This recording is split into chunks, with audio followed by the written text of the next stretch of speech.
Hello, everyone. Can you hear me? Yes. Can you see my screen? Yes. Okay, excellent. So I'm going to be speaking about the political economy and culture of the Democratic Republic of the Congo. It's going to be less about decentralization per se, but I think the basic information that we need to know. What are the challenges of moving ahead with decentralization and territorial management, which has been a very, very long-standing challenge. So first of all, why Congo matters? First of all, because of its size, it's the second largest country in Africa after Algeria. Demography, population growth is estimated at 3.2%, well above the sub-Saharan Africa average. So by 2050, DRC will be the 9th most populous country in the world and will rank 4th%. And just Kinshasa alone will rank with 35 million. So there's a cultural pride in having large families that no one can really deal with at this point. Natural resources, Congo has it all: water, hydroelectric power, minerals, agricultural land, oil, and forests. So many say that Congo has the potential to be the Brazil of Africa. Congo has been deeply embedded in the global economy, starting with the slave trade. 40% of Africa sent to the Americas came from the DRC and Angola. Cinco Lobwe, probably you don't know what that means, but you know what it's all about. It's the uranium that came from Congo to use in the Manhattan Project used to design the atomic bombs. Congo has cobalt, very, very important with respect to everything about the green economy and electric cars, because we need this cobalt for electric cars. Congo has 60% of known reserves and 40% of production. Climate change.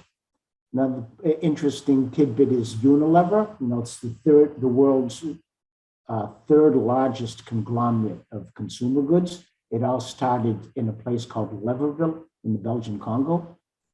And Congo was also associated with the origins of HIV, Ebola, and other emerging zoonotic diseases. Comment on state-society relations.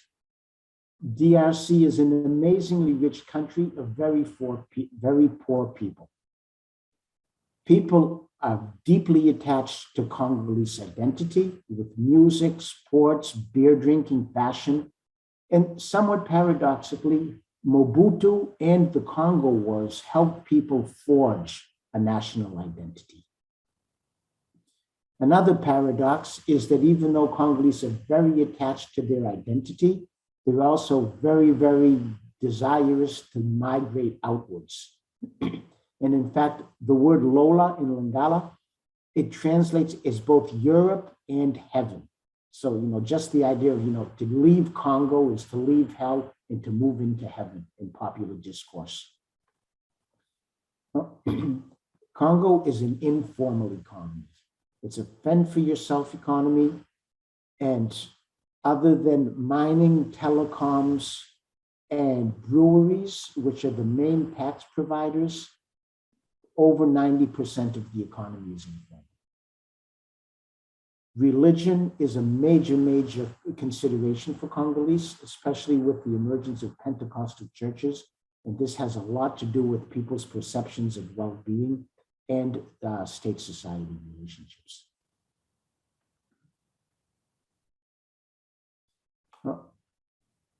Sometimes questions are raised: is Congo too big to fail, or is it too big to succeed? So the centralized, decentralized political debate has been ongoing since the colonial period, but there's no successful decentralization in a democratic vacuum. And Congo is definitely in a situation where we're in a democratic vacuum. So the 2006 Constitution moved from 11 provinces to 26 provinces. This did happen in 2015, but there's very, very severe challenges in actually implementing this.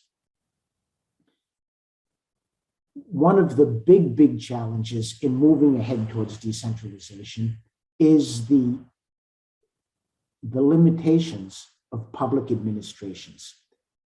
Public administrations simply do not have the capacity to deal with public service delivery.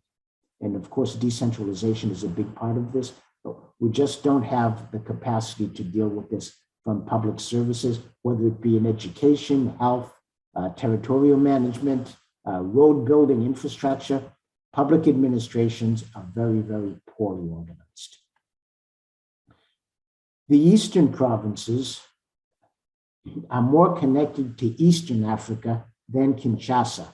So there's a kind of de facto decentralization in the sense that many of the wealthier provinces just don't even look towards Kinshasa for fiscal support or governmental support. They're much more interested in trade with Eastern Africa.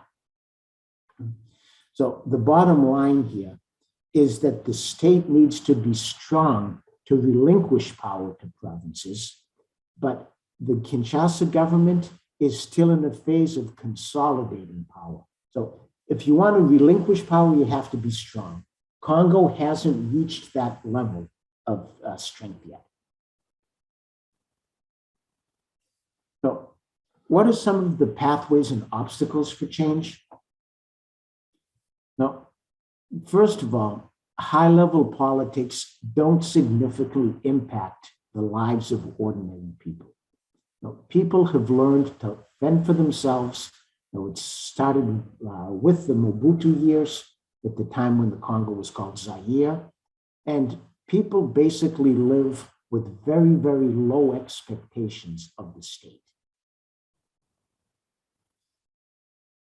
Now, there is a number of positive developments in civil society, but this civil society is hobbled because it's unable to really deal with the challenges. It doesn't have the scale and capacity to bring important change for ordinary people. So this also is something that goes back even to the time of the colonial period, where the Belgian colonial authorities always tolerated a certain amount of grumbling, but as soon as that grumbling became a threat, then they'd be cracked down. And this is also something that we've seen in the past few years in Congo. As long as civil society is not a threat to the interests of the ruling establishment, they can say what they want. Something that is a very, very important thing to track is the youth bulge. Half of the population is under 17 years old. And so how are international partners, donors, going to be able to provide schools, health, public services to this emerging youth that have been forced to fend for themselves? Their parents have had to fend for themselves. They're going to have to fend for themselves. So the youth bulge is something that's really, really going to have to be managed. Forest management.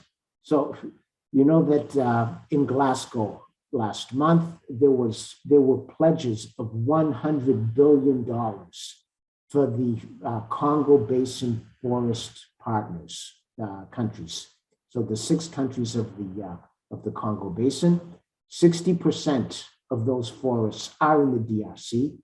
So this is something that could be a positive pathway, but at the same time, demographic prospects are very, very bleak because at the population growth rate, experts are now saying that by the end of the century, there will be very, very few forests left because of the dominance of slash and burn agriculture. So forest management is going to have to, there's going to have to be a lot of creativity and commitment in the very, very near future before these forests disappear. So international partnerships, this is something that's constantly changing. So China is a big partner now. The traditional Western partners are trying to position themselves to regain some of the interest that China has been taking. There's a lot of NGO activity. So it's the NGOs that are providing health, education, conservation, environmental management. But the challenge here is that partners replace the state. They act on behalf of the state without actually contributing to state building. And so this is a dilemma that's also been going on for quite some time. Now, I have 1 minute left, and I'm going to share with you something that Zairian academics used to speak about, the parable of the crocodile and the scorpion. The scorpion asked the crocodile to take him over to Brazzaville from Kinshasa. You know, Brazzaville and Kinshasa are the world's two closest capitals. The scorpion asked the crocodile, please take me over to Brazzaville because I have a wake, I have to see family there. Crocodile said, no, because I know that when we get halfway through the river, you're going to sting me and we're both going to drown. The scorpion said, why would I do that? I'm not suicidal. I don't want that to happen. So the crocodile says, okay, naive and good-natured. When they can see Brazzaville from the middle of the river, the scorpion bites the crocodile. And the crocodile said, why did you do that? Now we're both going to sink. We're both going to drown. And the scorpion responded, that's the Congo. Don't try to understand. So that's the parable, but I want to end with a slightly more positive note, which is l'impossible n'est pas congolais. The impossible isn't a word in the Congolese dictionary. Thank you very much.